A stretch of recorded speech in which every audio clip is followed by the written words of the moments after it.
When I was a kid and I first learnt the Ten Commandments, because I used to go to Sunday school when I was a kid, and I learnt the Ten Commandments at Sunday school. I couldn't understand why the first 3 or 4 were so self-serving. You know what I mean? Because the later ones kind of make sense. Don't steal stuff, don't kill people. Even things like don't commit adultery kind of makes sense. Don't cheat on your partner. Don't covet. That kind of makes sense, not as a law, but as a general rule for trying to be happy. Don't be jealous of other people's stuff. It's a good idea. So all those ones kind of made sense, if not as laws, then as guidelines. But the first couple, as I say, 3 or 4, I always felt self-serving, because there's some, I can't remember the exact wording, but it's something like, "Thou shalt have no other God but God," and then something about making no graven images, and then something about keeping the Lord's Day holy. Is it something like that? I can't remember. Anyway, they're not really about behaviour in the wider world. They're kind of self-referential to the authority figure that these laws are supposed to derive from. The inventor of these laws, rules and guidelines. Just a train go past. So I always thought, when I was a kid and growing up, well, I wonder why they chose those. Why didn't they just put some others in? Don't have any slaves, or whatever it might be.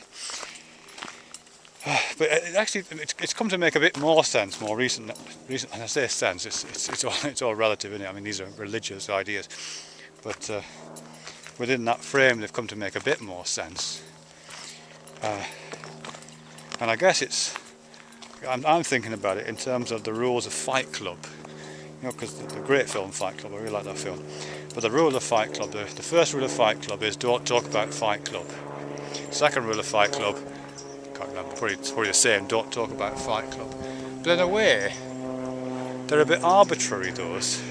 Because if somebody didn't like that rule, they could just say, I'm going to make a different rule.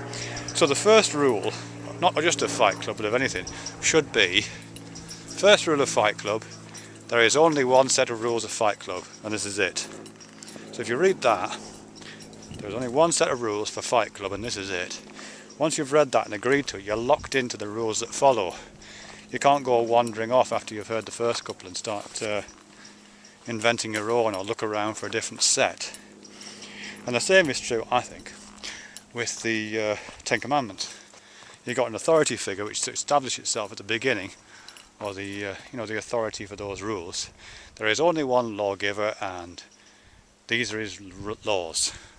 So if you kind of agree to that, part 1 sets up that kind of axiomatic condition, then you are, as I say, locked into the rest if you choose to go along with it. So, and then the second bit goes on to this graven image thing, which again is a bit odd.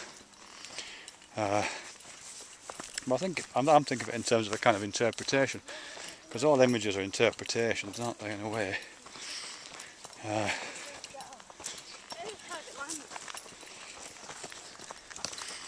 Sorry, I just passed some people and I got a bit self-conscious about talking to myself. Anyway, yeah, so what is that? Okay, so images, because all images are kind of interpretations, When a portrait painter paints a picture of someone, even if it's quite realistic, it's still an interpretation. You've gussied it up a bit to make them look more attractive or make them look younger. And even if it's a photograph, it's still two-dimensional and usually smaller than the original. So it's always going to be an interpretation. And when it comes to words, never mind images, if you're trying to paint an image with words, and with all of the figuration and use of metaphor and all of the linguistic effects that go on in word and sentence construction, there's huge amounts of room for interpretation starts opening up. So this thing about don't make any graven images, for me, I'm hearing it as, these are the rules, don't start getting off on making flowery interpretations. So a second rule of Fight Club, don't go off making poetic interpretations of these rules, because they'll be misunderstood by future generations. Similarly with the Ten Commandments. Sabbath day and keep it holy, oh fuck knows, I don't know what that's about. Yeah, take a day off, chill out, relax. Yeah, I guess that's it really. it kind of makes sense at the beginning of any set of rules to establish the conditions under which the rules operate. They're axioms, or they're testaments of authority, something like that. And you kind of have to build in first.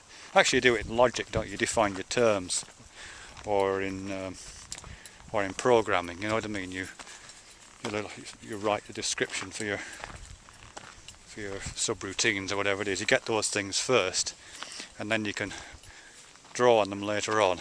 I think you have to nail those general statements in first. So I think the first two or three Ten Commandments are a bit like that, really. I mean, it's a shame it refers to something like God. It'd be far easier, I would say, if it was like the rules of Fight Club. First rule of living on planet Earth: there's only one set of rules, alright? Second rule: don't fuck about with the rules. A bit like the American Constitution. Third set of rule: chill out, relax, take a day off. And then it flows from there. Stop killing everybody. Don't nick each other's stuff. If you want to be happy, don't be jealous of folk. That'll make you miserable. Don't cheat on your partner, because it'll make them sad. Be nice to your mum and dad.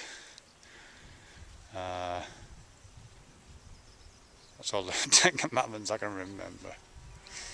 Yeah, that'll do.